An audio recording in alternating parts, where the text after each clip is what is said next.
Hello, hello, hello. It is your mom of three, still here in NYC, and I am back with another video. Hello,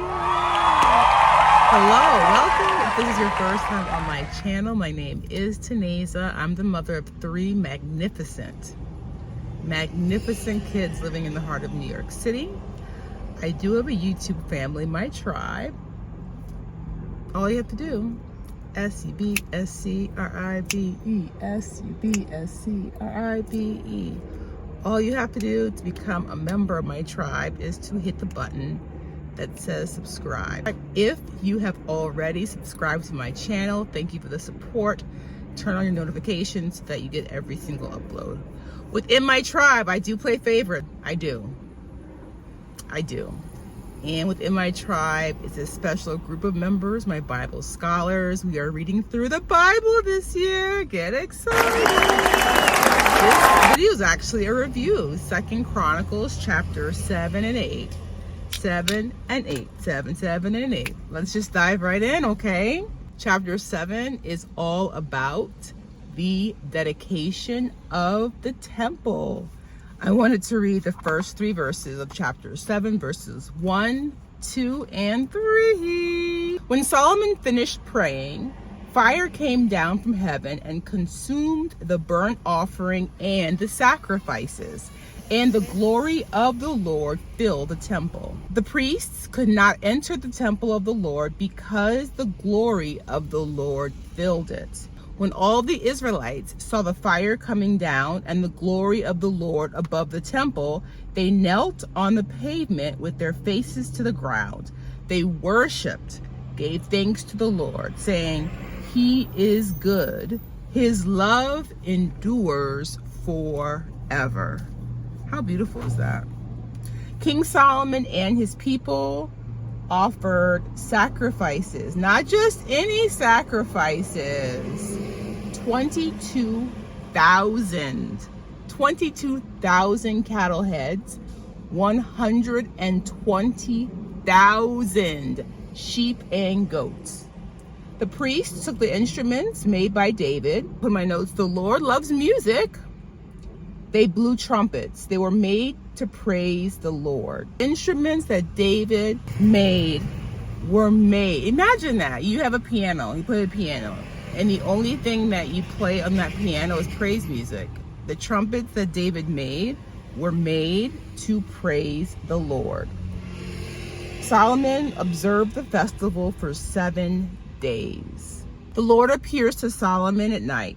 The Lord tells Solomon that when droughts come, when pestilence come, when plague comes, the Lord gave Solomon instructions.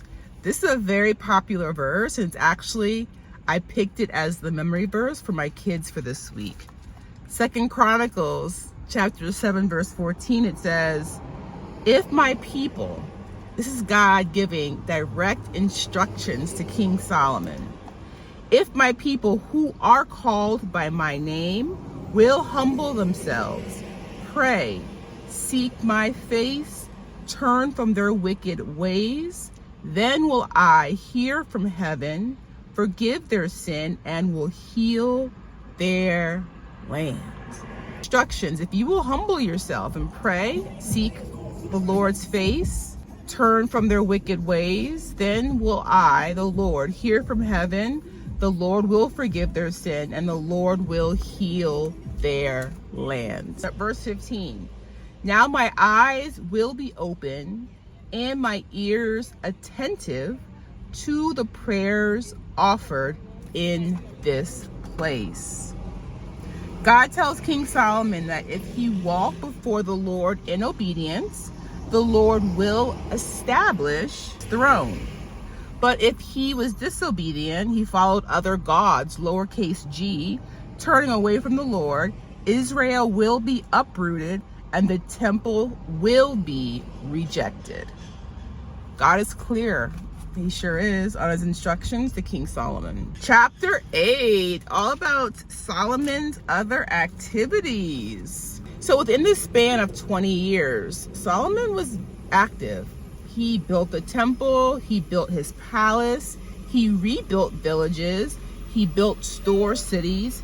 He built fortified cities. He built cities for his chariots and horses. The people that had been captured in war, all the non-Israelites, became slaves. The Israelites, King Solomon made them into fighting men, chief officials, appointed gatekeepers, Levites to lead the praise, and priests. Verse 11 of chapter 8. Solomon brought Pharaoh's daughter up from the city of David to the palace he had built for her. For he said, "My wife must not live in the palace of David, king of Israel, because the places the ark of the Lord has entered are holy."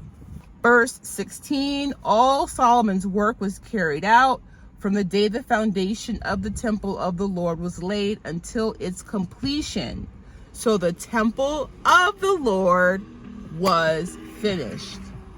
This chapter ends with Hiram sent King Solomon 450 talents of gold. How much gold, you may ask? That is 17 tons of gold. As you see, Solomon not only has the favor of the Lord, he has the favor of his peers, other kings. He has the favor of his people.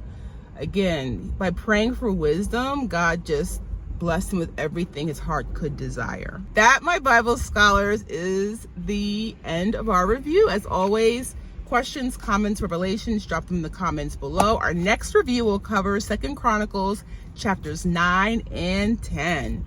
Have an amazing rest of your day, Bible scholars. I'll see you in our next review. Bye for now.